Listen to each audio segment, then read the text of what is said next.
설 명절 이후에 나타나는 현상이 있죠. 후유증이 있어요. 멀쩡한 팔다리가 아프고요.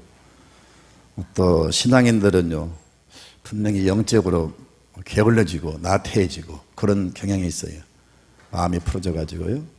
신앙은 삶에 적응하는 능력입니다. 믿음으로 모든 후유증을 털어버리시고요. 이제 우리 힘차게 또 새롭게 열심히 세상을 살아가시고 신앙생활에 매진하시기를 바랍니다. 제가 서울 지하철 이름을 쭉 이렇게 보면서 참 모든 여기 의미가 있다라고 생각을 해서 이렇게 좀 적어 봤어요. 친구를 따라가는 강남역, 가장 싸게 지은 역 일원역, 양력서를 쇠는 신정역, 숙녀가 좋아하는 신사역, 불장난하다가 사고를 친 방화역, 역 3개가 함께 있는 역삼역, 실수로 자주 내리는 오류역, 서울에서 가장 긴 기름역, 일이 산더미처럼 쌓인 일산역, 이산 가족의 꿈을 이룬 상봉역, 23.5도 기울어져 있는 지축역, 어떤 여자라도 환영하는 남성역, 앞에 구정물이 흐르는 압구정역, 미안하네 그만 까먹었네 아차산역, 타고 있으면 다리가 젖이는 오금역, 장사하는 사람들이 좋아하는 이문역, 분쟁 시 노사간에 만나야 하는 대화역, 죽은 이들을 기리기 위해서 지은 사당역, 마라톤 선수들이 가장 좋아하는 월계역, 그대의 의견을 꼭 들어주겠소 수락역, 스포츠 경기 때마다 바빠지는 중계역, 길 잃어버린 아이들이 모여있는 미아역, 양치기 소년의 주인공이 사는 목동역, 새벽부터 빈 물통을 든 사람들이 몰려드는 약수역, 영내 화장실에 항상 뜨거운 물이 나오는 온수역, 학교 가기 싫어하는 애들이 가장 좋아하는 방학역, 표검사뿐 아니라 짐까지 검사하는 수색역, 구겨졌던 옷이 내릴 때 말끔히 펴져 있는 대림역, 대학도 아닌 역이 대학인 척하는 낙성대역, 기초적인 바둑을 가르치는 학교가 있는 오목교역, 맹자, 공자, 노자 등 성인들이 사는 군자역, 젖먹이 아기들이 가장 좋아하는 수유역, 영화 감독들이 초조하게 기다리는 개봉역, 수도를 틀어도 석유가 나오는 중동역, 악마나 귀신들이 가장 싫어하는 성수역. 다 의미가 있죠. 어떤 분은 왜 그런 걸 다 설교 시간에 다 읽습니까? 그런 인상을 보이는 분도 계시는데요. 그냥 의미는 없지만요. 그냥 마음을 열기 위해서. 우리 목장 예배 드리면 유머 쓰잖아요. 마음을 열기 위해서 이렇게 하는 거예요. 여러분이 이제 인생을 마지막 떠나야 되는 그런 마지막 시간에 누군가에게 편지를 보냅니다. 가장 사랑하는 자녀들이나 가장 사랑하는 사람에게 편지를 보낸다. 그럴 때 여러분 어떤 내용을 쓰겠습니까? 여러분이 그런 입장이라면 어떤 내용을 편지로 쓰겠냔 말이에요. 아마도 가장 하고 싶은 말, 가장 중요하게 여기는 말을 쓰게 될 겁니다. 오늘 본문의 내용을 이해하기 위해서는요, 이 말씀의 배경이 바울이 가장 사랑했던 그리고 믿음과 정성으로 길러서 장차 바울의 후계자로 삼으려고 했던 그의 사랑하는 제자 디모데를 향해서 바울이 머지않아 하나님 나라에 갈 것을 생각하면서 마지막 편지를 보낸 겁니다. 바울이 쓴 서신이 많죠. 예를 들어서 로마서, 고린도전후서, 에베소서, 빌립보서, 골로새 다 바울이 썼는데 그 어떤 서신서보다도 가장 마지막 쓴 서신이기 때문에 어떤 말씀보다 귀한 줄로 믿습니다. 그런데 이 편지를 어떻게 개인에게만 적용시키겠어요? 이 편지는 바로 오늘을 살아가는 저와 여러분에게도 적용되는 내용인 줄로 믿습니다. 왜냐하면 바울이 활동하던 그 시대에 어떤 시대였습니까? 13절을 보면요, 악한 사람들과 속이는 자들은 더욱 악하여져서 속이기도 하고 속기도 하나니 당시의 시대의 상황이 악한 사람들이 판을 치고 사기꾼들이 득세하는 그런 시대였습니다.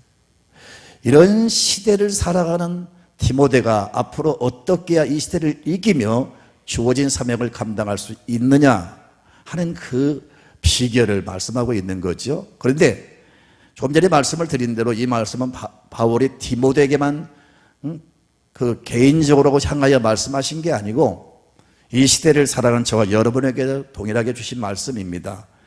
디모데후서 3장 1절부터 5절을 볼까요? 너는 이것을 알라. 같이 읽습니다. 말세에 고통하는 때가 이르러 사람들이 자기를 사랑하며 돈을 사랑하며 자랑하며 교만하며 비방하며 부모를 거역하며 감사하지도 아니하며 거룩하지 아니하며 무정하며 원통함을 풀지 아니하며 모함하며 절제하지 못하며 사나우며 선한 것을 좋아하지 아니하며 배신하며 조급하며 자만하며 쾌락을 사랑하기를 하나님 사랑하는 것보다 더하며 경건의 모양은 있으나 경건의 능력은 부인하니 이 같은 자들에게서 내가 돌아서라. 너는 이것을 알라. 말세에 고통하는 때가 이르리니. 그러니까 말세는 지금 우리가 살아가는 시대를 말하지 않습니까? 그러니까 우리를 향해서도 이 말씀을 주셨다는 겁니다. 정말 저와 여러분이 그리스도인으로서 이 세상을 승리하는 비결, 우리의 힘으로 능력으로 되는 게 아닙니다. 어떻게 해야 우리가 이 시대에 승리할 수가 있을까? 어떻게 하면 믿음을 지키고 그리스도인으로서 사명을 잘 감당할 수 있을까? 여러분, 오늘 13절과 14절을 연결시키는 그 접속사가 하나 있는데 14절에 한번 보세요. 그러나 너는 배우고 확신한 일에 거하라. 그러나, 이 그러나 단어가 13절과 14절을 잇는 그 접속사란 말이에요. 무슨 뜻입니까? 이 악하고 패간 시대에 악한 사람들과 속이는 자들은 더욱 악해져서 속이기도 하고 속기도 하나니, 이런 패간 시대를 살아가는 우리들이 어떻게 하면은 승리할 수 있느냐, 이 그러나가 바로 그런 의미를 여러분 우리에게 주고 있어요. 바울은 14절을 통해서 그리스도인들이 승리하는 비결을 보여주고 있습니다. 오늘 말씀의 키워드는 바로 이 세 단어입니다. 14절을 다시 한번 읽을까요? 그러나 너는 배우고 확신한 일에 거하라. 우리 그리스도인들이 세상을 이기는 비결 첫째는 하나님의 말씀을 배우는 겁니다. 무엇을 배울 것인가? 하나님의 말씀을 배우는 거예요. 이 배우라고 명령하고 있어요. 가장 중요한 시점에서 가장 중요한 말을 남겼는데 그게 첫 번째가 성경을 열심히 배우라는 겁니다. 우리가 왜 성경을 배워야 됩니까? 성경은 우리로 하여금요, 시편 119편 11절에 죄를 이기는 능력을 줍니다. 시편 19편 7절에 우둔한 자에게 지혜를 줍니다. 로마서 15장 4절에 우리를 위로하고 소망을 줍니다. 에베소 5장 26절에 씻는 물처럼 우리 죄를 씻어줍니다. 디모데후서 3장 15절 그리스도 안에 있는 믿음을 자라게 합니다. 하나님의 말씀을 우리가 배우고 먹어야 우리 영이, 우리의 믿음이 자란단 말이에요. 그래서 우리가 하나님 말씀을 열심히 배우는 겁니다. 디모데후서 3장 15절에 구원에 이르는 지혜를 줍니다. 여러분, 이 기업이나 어떤 과학자가 물건을 만들어서 세상에 내보낼 때 그 제품을, 그 물건을 어떻게 작동하고 어떻게 사용하는가를 설명서를 첨부해서 내보내잖아요. 하나님이 세상을 창조하신 다음에 세상을 이렇게 살아라, 이렇게 살아야 세상을 이길 수가 있다, 이렇게 살아야 세상에서 승리하고 멋진 인생을 살아갈 수가 있다, 세상에서 주어진 그 생명 있는 동안에 축복을 누릴 수가 있다, 이 설명서가 바로 하나님의 말씀이에요. 그리고 말씀을 알아야 우리가 이 세상을 승리하며 살아갈 수가 있습니다. 그래서 우리가 성경에서 여러 가지 삶의 능력과 지혜를 배우게 됩니다. 확실히 하나님의 말씀을 깊이 연구하면 하나님의 지혜가 입혀집니다. 그런데 세상을 살아가는 다양한 어떤 비결을 배우는 것도 중요하지만 하나님의 말씀을 통해서 구원에 이르는 지혜를 얻어야 됩니다. 근본적인 목적은 성경을 통해서 우리에게 구원을 주시려고 하나님이 이 성경을 우리에게 선물로 주신 겁니다. 그런데 이 구원 얻는 방법과 구원에 이르도록 성경이 우리를 안내하고 지혜를 줍니다. 디모데후서 3장 17절에 하나님의 사람으로 온전하게 하고 모든 선한 일을 행할 수 있는 능력을 하나님의 말씀이 줍니다. 뿐만 아니라 시편 119편 105절에 하나님의 말씀은 내 앞길에 등불이고 내 앞길에 빛이 되어줍니다. 그래서 우리가 성경을 열심히 상고하고 배우는 겁니다. 성경은 하나님이십니다. 말씀이 곧 하나님이라고 했잖아요. 그러므로 말씀을 사랑하지 않는 것은 하나님을 사랑하지 않는 겁니다. 여러분 성경을 열심히 읽으십시오. 열심히 배우십시오. 그래서 여러분 그 말씀을 따라서 믿음이 여러분 자라가시고 성경에서 우리에게 주신 그 믿음으로 무장을 해야 됩니다. 어떤 사람들은 믿음이 아닌 것을 믿음으로 착각한 사람도 있어요. 하나님의 말씀을 통해서 오는 그 믿음만이 진짜 믿음이고 이런 믿음만이 구원을 받고 이런 믿음만이 믿음에 따르는 역사가 일어난 겁니다. 어떤 성도들에게 그런 말을 해보면 성경을 좀 공부하세요. 그러면 뭐라고 대답한지 아세요? 나는 옛날에요 미션스쿨 다닐 때 다 배웠어요. 그렇게 말을 해요. 근데 막상 이렇게 체크를 해보면요 성경을 전혀 몰라요. 창세기부터 요한계시록까지 한 번도 읽어본 적이 없어요. 유다인이 막 혈기를 내면서 기독교를 막 비방하고 대적하는 사람들이 있죠. 그런 사람 치고 성경을 제대로 아는 사람 없어요.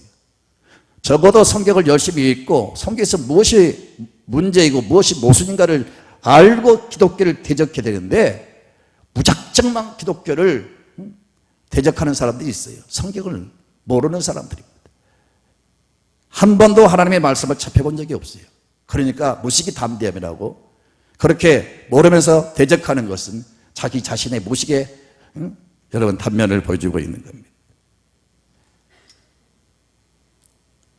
초대교회 성도들이 제일 부끄럽게 여긴 것이 뭐냐? 성경을 모르는 사람들입니다. 그리고 가장 큰 욕이 있다면 성경에 무식한 사람. 요즘 뭐 어떤 욕이 가장 큰 욕입니까? 요즘 애들 너무 욕을 많이 하더라고요. 10대 애들 이야기 들어보세요. 상상할 수 없는 욕들을 해요. 혹시 들어보셨어요? 우리 시대에 그렇게 무지막지한 욕을 해본 적이 없는데 요즘 애들 보면요 정말 끔찍한 그런 욕들을 하더라고요. 바로 이 1세기 초대교회 시절 때는요 가장 큰 욕이 성경에 무식한 사람. 한번 따라해 보세요. 성경에 무식한 사람.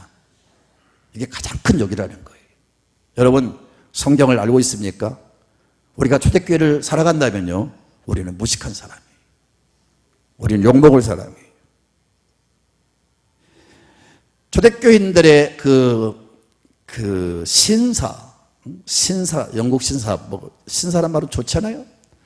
그 1세기에 그 신사를 규정할 때 뭘로 규정했느냐? 성경에 그게 근거가 있어요. 엘리트의 척도는요, 사도행전 17장 11절을 한번 같이 읽어볼까요? 베레아에 있는 사람들은 데살로니가에 있는 사람들보다 더 너그러워서 간절한 마음으로 말씀을 받고 이것이 그러한가 하여 날마다 성경을 상고함으로. 옛날 성경, 지금 성경이 아닌 옛날 성경은 베레아 사람들은 데살로니가에 있는 사람들보다 더 신사적이어서 그렇게 나와 있어요. 이 말씀은 어떤 사람이 신사냐? 하나님의 말씀을 받고 이것이 그러하니까 날마다 하나님의 말씀을 상고하는 사람이 신사라는 겁니다. 그런 사람의 인격이 변화가 일어나고 그런 사람의 삶이 변화가 되고 그런 사람의 그 삶의 비전이 달라지고 그래서 저절로 하나님의 말씀을 묵상하고 가까이 하는 사람들은 신사송녀가 될 수가 있는 겁니다. 여러분 웰리스라는 사람 들어보셨을 겁니다. 배너를 쓴 사람이죠. 미국의 문학가이면서 미국의 장군 출신이면서 또 언론인, 저술가 이런 사람인데요. 이 사람이 아주 평소에 다 기독교를 비방하고 나중에는 이 지상에서 기독교를 다 없애버리자, 그런 계획을 가지고 자기 친한 친구 임계리손이라는 친구하고 같이 의논을 해가지고 본격적으로 이 작업에 착수를 했습니다. 미국의 유명한 그 도서관을 다 뒤지면서 기독교를 반박하기 위한 자료를 수집하는 겁니다. 그리고 기독교를 반박하려면 성경을 알아야 되잖아요. 그래서 많은 자료를 가지고 연구를 하고, 성경을 이제 알고 싶어 읽는 게 아니고 기독교를 반박하기 위해 성경을 읽다가 그만 여러분 그 자리에 꼬꾸라졌어요. 그래서 그가 고백한 말이 오 마이 갓 마이 로드 그랬어요. 나의 주님 나의 왕이시. 그가 거기서 예수를 영접하고 그때부터 완전히 변화가 일어나서 그가 쓴 글들이 마침내 베너라고 하는 영화를 통해서 이렇게 세상에 나왔어. 여러분 많은 영화를 보셨지만 저도 영화를 봤어요. 근데 가장 사람을 감동시킨 영화는 베너가 아닌가 생각합니다. 베너의 감독자, 베너가 세상에 나올 때 그 영화를 감독했던 감독자가 시사회 때 이런 말을 했어요. 오 하나님이여, 내가 어떻게 감히 이 영화를 만들 수 있단 말입니까? 자기 자신도 놀래가지고 감탄의 고백을 했던 겁니다. 사랑하는 성도 여러분, 우리가 이런 기독교를 비방하고 하나님을 대적한 사람들까지라도 우리가 그동안 잘못 살아왔다 할지라도 하나님의 말씀을 통해서 우리가 변화가 일어납니다. 그래서 우리가 하나님의 말씀을 열심히 읽어야 되고 가르침을 받아야 됩니다. 여러분 믿으십시오. 성경을 배우고 상고하는 사람은 이 시대의 신사가 될 수가 있고 이 시대를 이겨나가는, 그리고 그리스도인들이 세속화되지 않고 끝까지 믿음을 지키면서 하나님의 사람으로서 사명을 감당할 수 있는 비결은 하나님의 말씀을 배우는 겁니다. 새로운 우리 교육자들이 선정이 돼서 모시게 됐습니다. 3월달부터 이제 본격적으로 체계적으로 하나님의 말씀을 가르치게 될 겁니다. 제가 교육자를 채용할 때 가장 비중을 둔 것이 바로 가슴에 불이 있느냐, 영혼을 사랑하는 마음이 있느냐, 그리고 성도를 하나님의 말씀으로 잘 가르칠 수 있는 은사가 있느냐, 그런 지식과 그런 능력이 있느냐, 이걸 보았는데 두 분 다 잘 가르칠 수 있는 그런 은사가 있는 것 같아요. 그래서 우리 김설량 전도사님과 또 우리 김은석 목사님이 아주 성경을 체계적으로 잘 가르칠 겁니다. 꼭 참여해서 오늘까지 지원서를 마감합니다. 그리고 3월달부터 체계적으로 하나님의 말씀을 배워서 실력 있는, 능력 있는 늘사랑 교인들로 거듭나시기를 주의 이름으로 축복합니다. 두 번째로 바울이 디모데에게 명령한 그 명령이 뭡니까? 성경의 확신을 가지라는 겁니다. 여기 확신한 일에 그랬잖아요. 하나님의 말씀을 배웠으면 단순히 머리에 지식으로 남는 게 아니고 가슴에 그 말씀에 대한, 그 진리에 대한 확신이 있어야 됩니다. 그냥 믿는 것과 확신을 가지고 믿는 것은 달라요. 우리는 확신을 가지고 믿어야 됩니다. 확신 속에 담대함이 있어요. 확신 속에 용기가 있고 하나님의 말씀에 대한 확신 속에 거기서 기적이 일어나는 겁니다. 하나님은 믿음을 따라 역사하시는데 내 믿음이 크도다, 믿음이 큰 사람은 큰 기적을 보여주셨어요. 응답을 주시지 않을 때 내 믿음이 적은 연고지라. 확신이 뭡니까? 믿음 아닙니까? 하나님의 말씀을 믿는, 그리고 그 믿음으로 마음에 흔들리지 않는 견고한 확신이 있을 때 우리는 세속화되지 않고 끝까지 믿음으로 승리하게 될 줄로 믿습니다. 이 세상의 많은 학문들은 공부할수록 우리를 오리무중에 어음 속으로 끌고 갑니다. 공부 많이 한 사람 치고 여러분 헷갈리지 않는 사람이 없어요. 지식은, 많은 지식은 번뇌를 가져온다 그랬어요. 세상의 지식은 지식 전달로 끝나요. 근데 하나님의 말씀은 우리를 변화시킵니다. 확신을 가지고 살아가는 사람들에게 그 말씀에 따르는, 그 말씀 속에 담겨있는 하나님의 약속이 이루어지게 하실 겁니다. 우리는 성경을 통해서 무엇보다 구원의 문제에 대해서 확신이 있어야 됩니다.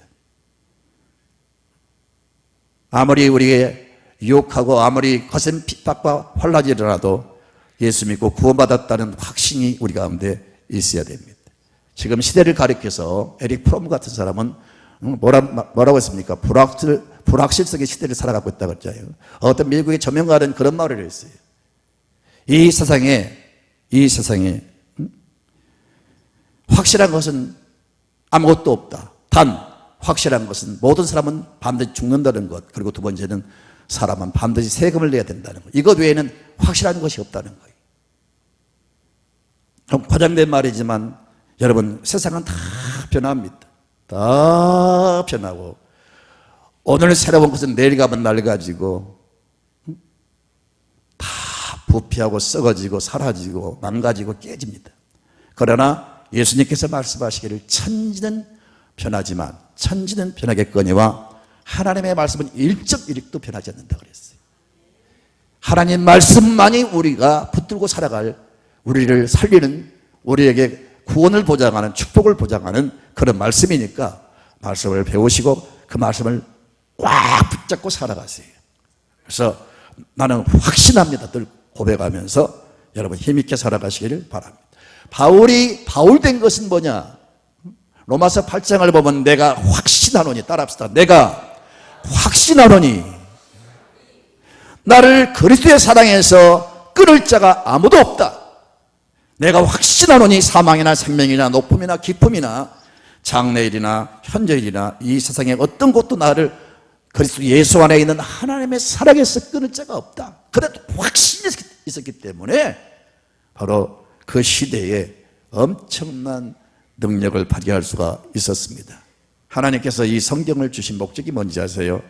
요한일서 5장 13절을 보면 내가 하나님의 아들의 이름을 믿는 너에게 이것을 쓴 것은 너희로 하여금 너에게 영생이 있음을 알게 하려 함이라. 우리는 성경을 통해서 내가 구원받았다는 사실, 내가 새 생명을 얻었다는 사실, 이것을 확신하고 살아가시기를 주의 이름으로 축복합니다. 여러분, 잘 아시겠지만 초대교회 시절 때는 로마 황제가 진도지휘를 하면서 군대를 동원해서, 공권력을 동원해서 아주 샅샅이 기독교인들을 수색하고 잡아서 감옥에 투옥을 시키고 닥치는 죽이는 그런 시대였습니다. IS 대원들이 요르단 공군 조종사를 불태워 죽이는 그 여러분 영상을 보신 분이 있을 겁니다. 나는 그거 보다가 너무 소름 끼쳐서 그냥 다 보지를 못하고 그만 꺼버렸어요. 그리고 계속 들어온 영상들, IS 대원들이 기독교들을 목을 잘라 죽이는 장면들 정말 말로 표현할 수 없는 그 장면들을 보면서 하나도 제대로 본 적이 없어요. 너무 그걸 보면요 충격이 커가지고요 오랫동안 너무 정신적으로 아무튼 후유증이 있어요. 그래서 많은 그런 IS 대원들이 지금 전 세계에서 저지른 만행을 보는데, 사실은 로마 시대는 훨씬 더 지성과 철학과 학문을 자랑하고 정치를 자랑하고 문화를 자랑하고 그런 로마 시대에 어떤 일이 있었습니까? 기독교인들을 닥치는 대로 무자비하게 죽였습니다. 목 베이는 것은 다반사고요. 목을 베서 죽이고 사자 밥이 되게 하고 불로 화형을 시키고 끓는 기름감에 집어넣어가 튀겨 죽이고 톱으로 켜서 죽이고 양발 양손에 끈을 묶어서 말들을 이렇게 말에다가 묶어가지고 사방으로 달리게 해서 이 사지를 다 찢어 죽였어요. 그렇게 끔찍한 혼란 시기에 소수의 그리스도인들이 그 핍박의 세상을 이길 수 있었던 것은, 그런 핍박이 극심한 시대에 오히려 로마를 복음화시켜서 로마를 기독교 국가로 만들어버린 그 능력이 어디서 온 거냐? 하나님 말씀을 통해서 온 거예요. 그런 능력을 우리가 다시 찾아야 될 줄로 믿습니다. 종교 타락 시대 캐톨릭이 전 세계를 장악하고 전 세계를 지배하고 있을 때 그 캐톨릭이 가르친 게 뭡니까? 선행으로 구원을 받는다는 겁니다. 사람은 선행을 많이 쌓으면 구원을 받는다는 거예요. 이단 중에 이단이 뭔지 아세요? 사람이 자기 노력과 선행으로 구원을 받는다는 거예요. 성경은 절대 그렇게 가르치지 않습니다. 그러면서 심지어 그 로마의 베드로 성당, 그 성당을 지으면서, 교황청을 지으면서 전 세계 대사들을 통해서, 기독교 신자들을 통해서 이 면제권을 발매를 해가지고 딱지를 발행해가지고 이것을 사야 구원을 받는다, 이런 식으로 가르쳤어요. 그때 여러분 무명의 신부인 말틴 루터가 성경을 보니까 사람이 선행으로 구원받는 게 아니라 믿음으로 구원받는다. 할렐루야. 오직 구원은 예수 그리스도를 믿음으로 구원받는다. 이 사실을 깨닫고 개혁의 불길을 쳐들었잖아요. 그때 여러분 쩌잉글리, 칼빈, 이런 말틴 루터 이런 사람들이 일어나가지고 여러분 그 교황의 세력이 얼마나 컸느냐. 공중에 날아가는 새도 등이 떨어뜨릴 수 있는 그런 막강한 권력을 가지고 있었어요. 그런 시대에 이렇게 무명의 사람들이 일어나서 삽시간에 우리 기독교를 이렇게 여러분 이렇게 되찾은 것은 바로 성경입니다. 이제 모든 성도들의 신앙이 여러분 성경으로 돌아가야 됩니다. 작년에 홍혜경이라는 사람이 한국에 와서 여러분 한국에 2014년도에 전쟁이 일어난다 그래가지고 얼마나 많은 사람들이 충격을 받았는지. 그래서 14년 다 되기 전에 많은 사람이 외국으로 빠져나갔어요. 지금 태국에 많이 머물러 있고요. 인도네시아, 미국에 전 세계 지금 도처에 이 2014년도에 전쟁이 일어난다는 그런 거짓된 예언을 퍼뜨리고 다녔어요. 그래서 지금 많은 후유증이 있습니다.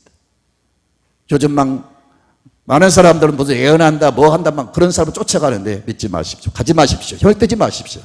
진정한 우리를 인도하는 길은 말씀만이 여러분 우리의 길이 될 줄로 믿습니다. 아멘. 사랑하는 성도 여러분, 구원은 오직 예수 그리스도를 믿음으로. 예수님께서 말씀하시기를 이 성경을 쳐들고 바리새인들에게 말씀하셨어요. 너희가 성경을 구원을 얻으려고 상고하는데 이 성경은 바로 내게 대해서 증거한다 그랬어요.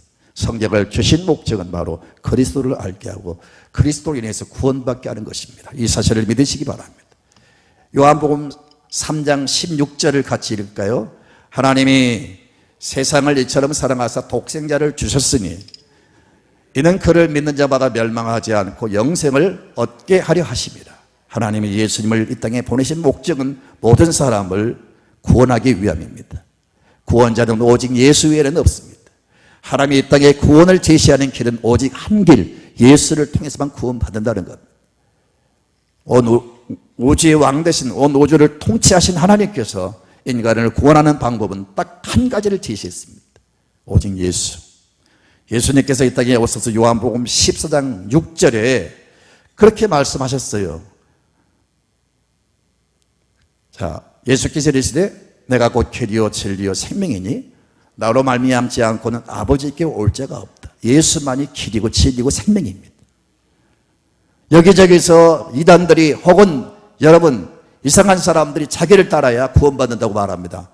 사람은 다 죄인이고 그 누구도 구원자가 될 수가 없습니다. 죄 없는 하나님의 아들만이 우리를 죄에서 구원할 수 있는 권세와 능력과 자격을 갖추고 있습니다.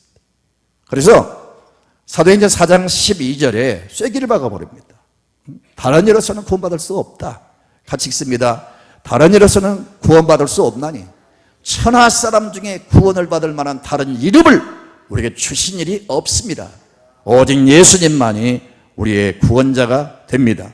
그러면서 예수를 굳게 믿을 것을 말씀하고 이 믿음만이 구원을 보장한다고 말씀하고 있어요. 여러분 에베소 2장 8절과 9절을 볼까요? 너희는 그 은혜에 의하여 믿음으로 말미암아 구원을 받았으니 이것은 너희에게서 난 것이 아니요 하나님의 선물이라. 행위에서 난 것이 아니니 이는 누구든지 자랑하지 못하게 합니다. 구원은 절대 행위에 의해서 되지 않습니다. 지금도 캐톨릭에서는 가르칩니다. 조상들이 지금은 바로 연옥이라고 하는 곳에 머물러 있는데 자녀들이 그 돌아가신 분을 위해서 기도한다든지 그분을 구원하기 위해서 후손들이 무슨 헌금을 많이 한다든지 그러면 그것에 의해서 구원을 받는다고 가르치고 있습니다. 성경을 아무리 뒤져보시면 그런 말이 나오는지 오직 예수만이 우리의 구원자입니다. 그 사실을 믿음으로 말미암아 여러분 구원을 받는다. 다른 일로는 없다. 행위로서 나지 않는다. 만약에 사람의 행위로 구원을 받는다면 자랑할 게 아닙니까? 그래서 사람으로 하여금 절대 구원을 자랑하지 못하도록 자기의 의와 선을 드러내지 못하도록 그렇게 쐐기를 박아버렸어요. 오직 예수님만이 우리의 구원자이십니다. 종교개혁의 구호가 있습니다. 솔라 그라티아, 오직 하나님의 은혜. 솔라 피데, 오직 믿음, 솔라 스크립투라, 예, 라틴어인데 죄송해요. 스크립투라, 예, 오직 성경으로.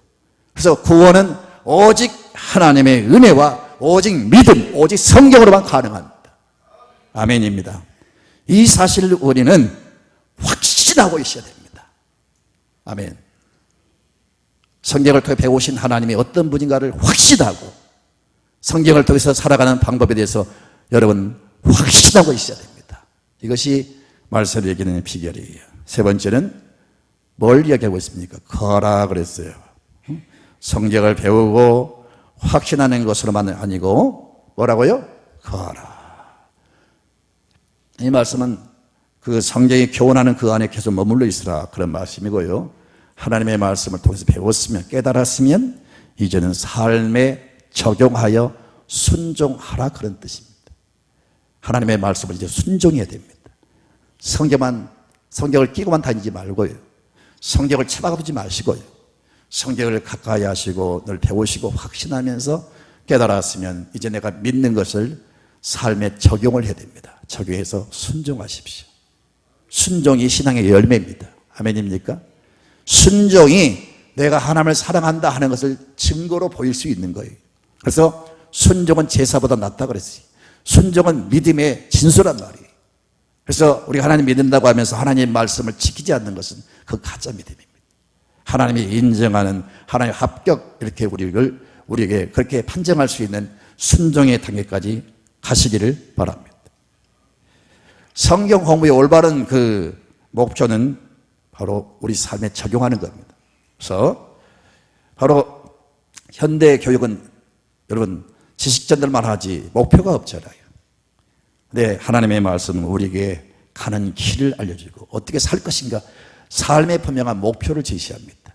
그래서 우리가 그렇게 살아갈 때 하나님은 그대로 우리 삶에 그 약속한 것들을 이루세요. 아멘입니까? 또 그렇게 살다 보면 길이 열리고 방법이 이렇게 열리고요. 이 말씀을 따라 살다 보면요 어둠이 사라지고 내 앞길이 환하게 열려요. 그래서 우리가 하나님의 말씀을 붙들고 살아가는 겁니다. 그래서 아침부터 저녁까지 말씀을 지켜 행하십시오. 작은 거 하나라도 자꾸 지키십시오. 그러면 운동하는 사람이 처음에 힘들지만 나중에 운동을 열심히 하다 보면 아주 큰 힘을 발휘할 수 있듯이 우리도 마찬가지입니다. 성경을 열심히 자꾸 지키면 나중에 큰 일도 감당할 수 있는 능력자가 될 줄로 믿습니다. 하나님의 말씀 내 발의 빛입니다. 등불입니다. 길입니다. 이정표입니다. 나의 삶에 여러분 인생의 목적을 알려줍니다. 디모데후서 3장 16절부터 17절을 같이 볼까요?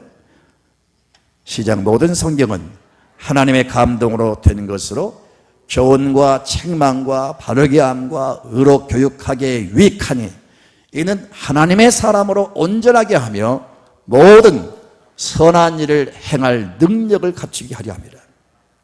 우리가 하나님의 말씀을 모르면요 하나님의 말씀에 확신이 없으면 막연합니다. 그런데 하나님의 말씀을 듣고 배우고 확신하면요 마음의 지혜도 있고 어떻게 살 것인가 그런 어떤 아이디어, 영감 그런 방법도 알게 될 뿐 아니라 하나님이 그런 일을 행할 수 있는 어떤 의욕도 심어주고 내 속에 그렇게 살아가려고 하는 어떤 마음의 여러분 열정도 주시고 담대함도 주시고 실제 그런 일을 행할 수 있는 그 능력을 우리에게 주십니다.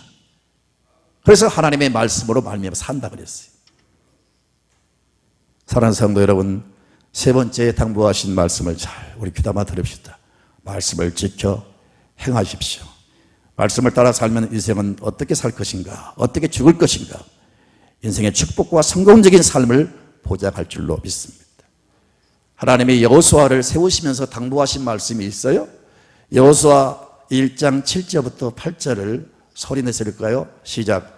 오직 강하고 극히 담대하여 나의 종 모세가 내게 명령한 그 율법을 다 지켜 행하고 우로나 좌로나 치우치지 말라 그리하면 어디로 가든지 형통하리라. 8절. 이 율법책을 내 입에서 떠나지 말게 하며 주야로 그것을 묵상하여 그 안에 기록된 대로 다 지켜 행하라. 그리하면 내 길이 평탄하게 될 것이며 내가 형통하리라. 참 중요한 단어가 두 가지가 있죠. 첫째가 뭐예요? 내 길이 어디로 가든지 형통할 것이다. 또 하나는 평탄할 것이다. 말씀을 따라 살아가는 사람에게 이런 보장을 하나님이 약속하십니다. 더 나아가서 신명기 28장 1절에 하나님의 백성들에게 말합니다. 내가 내 하나님 여호와의 말씀을 삼가 듣고 내가 오늘 내게 명령하는 그의 모든 명령을 지켜 행하면 하나님 여호와께서 너를 세계 모든 민족 위에 뛰어나게 하실 것이다. 그 다음에 쫙 이어지는 갖가지 축복이 약속되어 있는데 조건은 하나입니다. 하나님의 말씀을 듣고 그 명령을 따라 살아가는 사람에게 얼마나 큰 축복을 부어주느냐.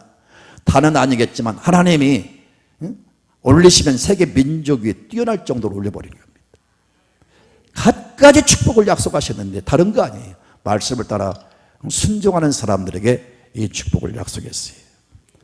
세계 제2차 대전 때 헤로드 러셀이라는 사람이 공수부대원으로 지원을 해서 전쟁에 나갔습니다. 전쟁터에서 포탄에 맞아가지고 두 팔을 잃어버렸어요. 그래가지고 완전히 절망에 빠지게 됐습니다. 뭐 삶의 의욕을 다 잃어버리고 앞으로 어떻게 살 것인가 모두 꿈도 다 잃어버리고 완전히 낙심 중에 있었는데 어떤 기회를 통해서 성경을 접하게 됐습니다. 그 성경을 통해서 하나님을 믿게 되고 예수님을 믿게 되면서 성경 공부를 하면서 마음에 확신이 온 겁니다. 그 자신의 모든 그 비관을 털어버리고 일어섰습니다. 그러면서 열심히 이제 밝은 미소와 더불어 열심히 하나님을 섬기니까 어떤 감동을 받은 의사가 쇠로 저렇게 팔다리를 뭐니까 팔을 만들어서 이렇게 붙여줬어요. 그래가지고 이 쇠 팔로 연필을 이렇게 찝어가지고 글도 쓰고 타자를 쳤어요. 그러면서 자기의 그 생각을 자기의 어떤 이야기를 자꾸 이렇게 써서 세상에 보냈습니다. 그렇게 해서 사람들이 그 사람을 많이 알게 되고 저 사람의 수기 저 사람의 모든 그 역경을 딛고 일어서는 모습들을 눈여겨보면서 많은 사람들이 감동을 받았어요. 그렇게 해서 여러분 영화가 만들어졌는데 그 영화가 우리 생애 최고의 해 따라해보세요. 우리 생애 최고의 해 이런 영화가 만들어졌고 저 주인공이 여러분 아카데미상을 받았어요. 실제 있었던 일입니다. 바로 저 사람의 그런 용기와 담대함을 준 저 인생을 저렇게 새롭게 바꿔버리는 그 비결이 뭘까요? 하나님의 말씀을 통해서 확신을 얻었고 그 말씀을 따라 살다 보니까 하나님이 그런 자리까지 올려버린 겁니다. 세계 백화점 왕이라고 불리는 여러분 이 미국의 존 워너메이커가 최초로 백화점을 개설했습니다. 저는 저 필라델피아에 있는 저 백화점을 가본 적이 있습니다. 그래서 전 세계 백화점이 많이 세워지게 되는데 저 사람이 주일학교 다닐 때 성경을 2불 73센트를 주고 우리나라 돈이 약 3,000원을 주고 성경을 샀어요. 그래가지고 어릴 때부터 그 성경을 떨어지도록 읽었습니다. 그래서 많은 감동을 받고 많은 아이디어와 지혜를 얻었습니다. 어느 날 성경을 읽다가 지혜가 떠오른 거예요. 이 성경이 한 권으로 이렇게 만들어져 가지고 이렇게 세상에 나온 것을 생각하면서 이 성경은 수천 년 역사를 이제 이렇게 통해서 수많은 하나님의 영감받은 종들을 세워서 이제 성경이 만들어졌잖아요. 그래서 이렇게 성경 한 권으로 66권으로 이제 66권이 모아져 가지고 한 권으로 이렇게 나왔습니다. 이것을 생각하면서 보통 사람들이 가게에 한두 가지 제품을 놓고 팔잖아요. 근데 이 사람은 한 곳에 많은 물건을 이렇게 모아놓고 팔면은 훨씬 더 장사가 잘 될 거 아니냐. 그렇게 해서 성경에서 힌트를 얻어가지고 최초의 백화점을 만들어가지고 전 세계 백화점 왕이 된 거예요. 그가 한 번은 그런 말을 했어요. 제가 한번 읽어볼게요. 지금 내 재산은 약 200조 원에 이르게 되었습니다. 그러니까 2천억 달러가 우리나라 돈으로 약 200조 원인데 200조 원쯤 됩니다. 그 중에 가장 귀한 재산은 바로 이 성경입니다. 성경이 있었기 때문에 나는 이 성경을 붙잡고 이 성경을 갑으로 알고 가장 귀한 보물로 알고 이 말씀을 붙잡고 살아왔더니 오늘날 하나님께서 이런 축복을 내게 부어주셨습니다. 이런 말을 했어요. 여러분, 성경은 내 인생의 내 앞날의 내비게이션입니다. 운전할 때마다 여러분 내비게이션의 위력을 알잖아요. 지금 하도 많이 사용하니까 실감을 못하는데 가만히 생각해보면 얼마나 신비합니까? 한 번도 가보지 못한 길을 이 말 못하는 기계가 착착착착 말을 하는구나. 착착착착 인도를 해서 기가 막히게. 여러분, 우주선이 발사돼 가지고 이 우주를 이렇게 여러분 우주를 이렇게 떠돌 때 길을 잃어버리면 영원한 미아가 되잖아요. 근데 그 망망 그 우주의 세계를 방황하지 않고 정확한 궤도를 따라서 이렇게 운행하면서 모두 임무를 마치고 무사히 이 지구상에 귀환할 수 있는 것은 절대로 무슨 기술, 운전 능력으로, 조종 능력으로 된 게 아니고 순전 내비게이션을 따라서 그렇게 된 겁니다. 제가 우주 기술입니다. 사랑하는 성도 여러분, 우리는 앞날을 모릅니다. 이 내비게이션은 캄캄한 밤에도 안개 낀 그 길에도 어쩌면 그렇게 정확하게 인도를 하는지. 우리는 앞날을 모르지만 하나님께서 우리 앞날을 인도하실 겁니다. 사랑하는 성도 여러분, 다시 말씀드리는데 이 본문은 마지막 임종을 앞두고 가장 하고 싶은 말을 사랑하는 아들 디모데에게 지금 말하고 있는 겁니다. 그러면서 동시에 이 시대를 살아간 저와 여러분에게 할 말이 많지만 가장 이 말씀을 중요하게 여기고 우리에게 이 말씀을 주셨다는 사실을 잊지 마시고요. 오늘 이 말씀을 꼭 기억하십시오. 첫째, 우리는 하나님의 말씀을 열심히 배워봅시다. 다 오늘 지원서 작성해서 3월달부터 체계적으로 하나님의 말씀을 배우십시오. 그리고 말씀을 통해서 여러분 신앙이 새로워지고 말씀 중심의 신앙으로 거듭나시기를 주의 이름으로 축복합니다. 그리고 무엇보다 하나님의 말씀을 지켜 행하십시오. 틀림없이 하나님께서 지금까지 살아온 삶보다 앞으로 놀라운 은혜를, 축복을 베풀어 주시고 우리는 이 인생의 마지막 이제 살아가면서 승리하고 성공적인 삶을 살 수 있을 것입니다. 이런 은혜와 축복이 여러분에게 있기를 주의 이름으로 축복합니다. 아멘.